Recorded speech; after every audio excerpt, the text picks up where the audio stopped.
ಎರಡನೇದು ನಿಮ್ಮ ಯೋಜನೆ ಹೆಂಗೆ ಹಳ್ಳ ಹಿಡಿತಾ ಇದೆ ಅಂತ. ನಂಜುಂಡಪ್ಪ ವರದಿ,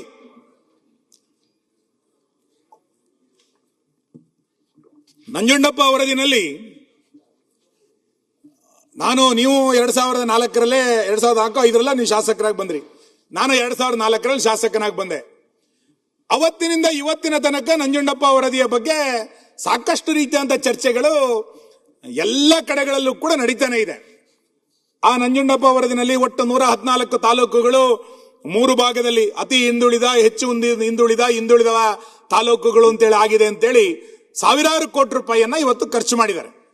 ಅದನ್ನು ಅನುಷ್ಠಾನ ತರಲಿಕ್ಕೆ ನಂಜುಂಡಪ್ಪ ಅನುಷ್ಠಾನ ಸಮಿತಿಯಿಂದ ಅದರ ರಚನೆ ಆಯಿತು. ಈಗ ಪ್ರಾದೇಶಿಕ ಅಸಮಾನತೆ ಎನ್ನುವ ಕಾರಣಕ್ಕೆ ಒಂದು ಗೋವಿಂದರಾಜ್ ವರದಿಯನ್ನಂತೇಳಿ ನೀವು ಹೇಳಿದ್ರಿ, ನಿಮ್ಮ ಬಜೆಟ್ನಲ್ಲಿ ಅದನ್ನು ಉಲ್ಲೇಖ ಮಾಡಿದಿರಿ. ಗೋವಿಂದರಾಜ್ ವರದಿಯನ್ನ ನಾವು ಜಾರಿಗೆ ತರ್ತೇವೆ, ಅದಕ್ಕೆ ಅನುದಾನ ಇಡ್ತೀವಿ ಅಂತ ಹೇಳಿದಿರಿ. ಇದ್ರ ಬಗ್ಗೆ ಒಂದು ವ್ಯಾಪಕವಾದಂತ ಚರ್ಚೆ ಆಗುವಂತ ಅಗತ್ಯ ಇದೆ. ಮಾನ್ಯ ಅಧ್ಯಕ್ಷರೇ, 20 ವರ್ಷಗಳ ನಂತರವೂ ಕೂಡ ನಂಜುಂಡಪ್ಪ ವರದಿ ಮತ್ತು ಅದಕ್ಕೆ 40-50 ಸಾವಿರ ಕೋಟಿ ರೂಪಾಯಿಯನ್ನ ಖರ್ಚು ಮಾಡಿದ ನಂತರವೂ ಕೂಡ ಗೋವಿಂದರಾಜ್ ವರದಿನಲ್ಲಿ 177 ತಾಲೂಕುಗಳು ಹಿಂದುಳಿತವೆ ಅಂತಂದ್ರೆ ನಾವು ರಾಜ್ಯವನ್ನು ಎಲ್ಲಿ ತೆಗೆದುಕೊಂಡು ಹೋಗ್ತಾ ಇದ್ದೇವೆ? ನೀವು ಒಂದು ಕಡೆಗೆ ಬಜೆಟ್ನ ಮುಖಪುಟದಲ್ಲಿ ಸಿಂಗಾಪುರದ ಫೋಟೋ ಹಾಕೊಂಡಿದ್ದೀರಿ. ಇಲ್ಲಿ 177 ತಾಲೂಕುಗಳು ಹಿಂದುಳಿದಿದೆ ಅಂತ ನಿಮ್ಮ ವರದಿ ಹೇಳ್ತಾ ಇದೆ. ನಿಮ್ಮ ಬಜೆಟ್ ಪುಸ್ತಕದಲ್ಲಿ ಸಿಂಗಾಪುರದ ಫೋಟೋ, ನಿಮ್ಮ ವರದಿನಲ್ಲಿ 177 ತಾಲೂಕುಗಳು ಹಿಂದುಳಿದಿದೆ ಅಂತ ಹೇಳ್ತಾ ಇದ್ದೀರಿ. ಎಲ್ಲಿಂದ ಎಲ್ಲಿಗೆ ಹೋಲಿಕೆ ಇದನ್ನ? ಆ ಹಿನ್ನೆಲೆಯಲ್ಲಿ ಅವರು ಗೋವಿಂದರಾಜ್ ವರದಿನಲ್ಲಿ ಏನ್ ಹೇಳ್ತಾ ಇದ್ದಾರೆ? ಆದ್ಯತಾ ವಲಯಗಳಿಗೆ ಸುಮಾರು 43 ಸಾವಿರ ಕೋಟಿ ರೂಪಾಯಿಯನ್ನ ಖರ್ಚು ಮಾಡಬೇಕು ಅಂತ ಹೇಳಿದ್ದಾರೆ. ಆದ್ಯತೆಯ ವಲಯಗಳಿಗೆ ನಿಮ್ಮ ಸರ್ಕಾರದಲ್ಲಿ ಆದ್ಯತೆಯ ವಲಯಗಳು ಯಾವುದು? ಆದ್ಯತೆಯ ವಲಯಗಳು ಅಂತಂದಾಗ ನೀವು ಭಾಷಣದಲ್ಲಿ ಹೇಳಿದಿರಿ, ಅಮರ್ತ್ಯ ಸೇನರು ಹೇಳಿದಂತ ಇದನ್ನು ಕೂಡ ಉಲ್ಲೇಖ ಮಾಡಿದಿರಿ. ಅಮರ್ತ್ಯ ಸೇನ್ ಹೇಳಿರುವಂತದ್ದು ಮತ್ತು ಗೋವಿಂದರಾಜ್ ಹೇಳಿರೋದು ಏನಂತ ಕೇಳಿದ್ರೆ, ಶಿಕ್ಷಣ ಆದ್ಯತಾ ವಲಯ ಆಗಬೇಕು, ಆರೋಗ್ಯ ಆದ್ಯತಾ ವಲಯ ಆಗಬೇಕು, ಕೈಗಾರಿಕಾ ಆದ್ಯತಾ ವಲಯ ಆಗಬೇಕು, ಕೃಷಿ ಆದ್ಯತಾ ವಲಯ ಆಗಬೇಕು ಅಂತ ಹೇಳಿದಿರಿ. ನಿಮ್ಮ 3 ಬಜೆಟ್ ನಲ್ಲಿ ಯಾವ ವಿಷಯಗಳಿಗೂ ಕೂಡ ಆದ್ಯತಾ ವಲಯಗಳು ಅಂತೇಳಿ ಪರಿಗಣಿಸ್ತಾ ಇಲ್ಲ. ಇದಕ್ಕೆ ಯಾವುದೇ ರೀತಿಯಾದಂತ ಯೋಜನೆಗಳನ್ನು ರೂಪಿಸ್ತಾ ಇಲ್ಲ.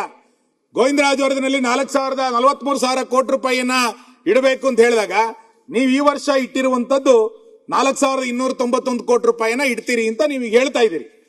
ಅದಕ್ಕೆ ಆ ಯೋಜನೆಗೂ ಈ ಯೋಜನೆಗೂ ಎಲ್ಲಿಗೆ ತಲುಪಲಿಕ್ಕೆ ಸಾಧ್ಯ ಇದೆ? ಹಾಗಾಗಿ ನಂಜುಂಡಪ್ಪ ವರದಿ, ಅದಾದ ನಂತರದ ಬೆಳವಣಿಗೆಗಳು, ಅದಾದ ನಂತರ ಪ್ರಗತಿ, ಇದೆಲ್ಲದರ ಕೂಡ ಬಗ್ಗೆಯೂ ಕೂಡ ಒಂದು ಶ್ವೇತಪತ್ರವನ್ನ ಮಾನ್ಯ ಸರ್ಕಾರ ಇವತ್ತು ಹೊರಡಿಸಿದ್ರೆ ನಮಗೆ ಸ್ವಲ್ಪ ಕ್ಲಾರಿಟಿ ಸಿಗುತ್ತೆ ಅಂತ ನಾನು ಅನ್ಕೊಳ್ತೇನೆ. ಮೂರನೇದು, ನೀವು ಒಳ ಮೀಸಲಾತಿಯ ಬಗ್ಗೆ ಸರ್ಕಾರದ ನಿಲುವುಗಳು.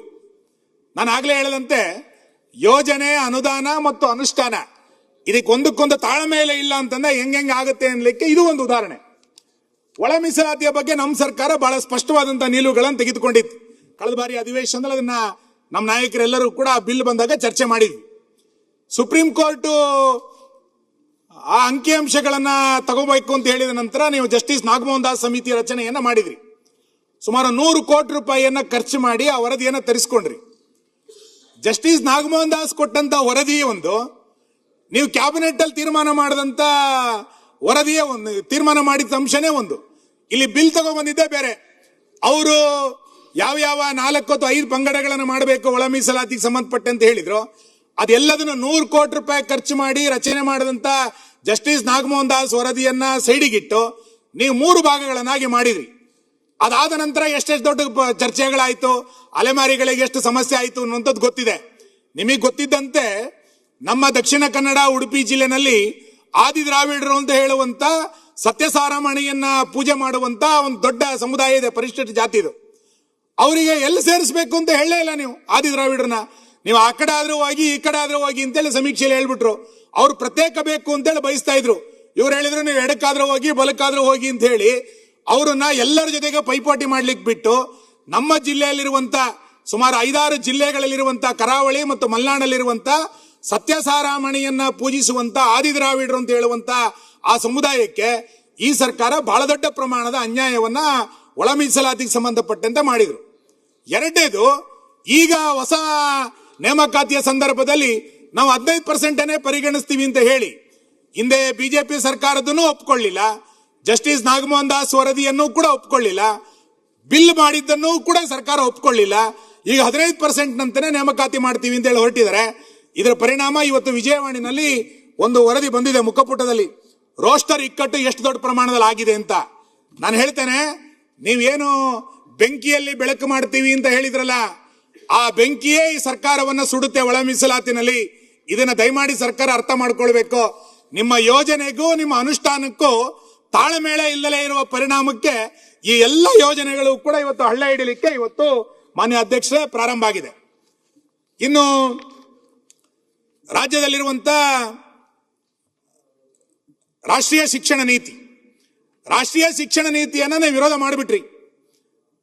ವಿರೋಧ ಮಾಡಿದ್ರಿ ಸರಿ, ನಿಮ್ಗೆ ನಿಮ್ಮ ಪಾರ್ಟಿ ಅಜೆಂಡಾ ಇರಬಹುದು, ನಂಗೆ ಗೊತ್ತಿಲ್ಲ. ವಿದ್ಯಾರ್ಥಿಗಳ ಬಗ್ಗೆ ಕಳಕಳಿ ಇಲ್ಲ, ನಿಮ್ಗೆ ವಿರೋಧ ಇರಬಹುದು. ರಾಜ್ಯ ಶಿಕ್ಷಣ ನೀತಿಯನ್ನ ಜಾರಿ ತರ್ತೀರಿ ಅಂತ ನೀವು ಹೇಳಿದ್ರಿ. ಎಲ್ಲಿ ಜಾರಿಗೆ ತಂದಿದ್ದೀರಿ? ನಾನು ಅದಕ್ಕೆ ಮತ್ತೆ ಹೇಳ್ತದೆ, ನಿಮ್ಮ ಯೋಜನೆಗೂ ಅನುಷ್ಠಾನಕ್ಕೂ ಸಂಬಂಧನೇ ಇಲ್ಲ ಅಂತ. ಇವತ್ತಿನ ತನಕ ಈ ಸರ್ಕಾರ ಬಂದು 3 ವರ್ಷ ಆಯ್ತು. ರಾಷ್ಟ್ರೀಯ ಶಿಕ್ಷಣ ನೀತಿಯನ್ನ ಒಪ್ಕೊಳ್ಳಿಲ್ಲ ಅಂತ ಅಂದ್ಮೇಲೆ ರಾಜ್ಯ ಶಿಕ್ಷಣ ನೀತಿಯನ್ನಾದ್ರೂ ಕೂಡ ಹೇಳಬೇಕಾಗಿತ್ತು.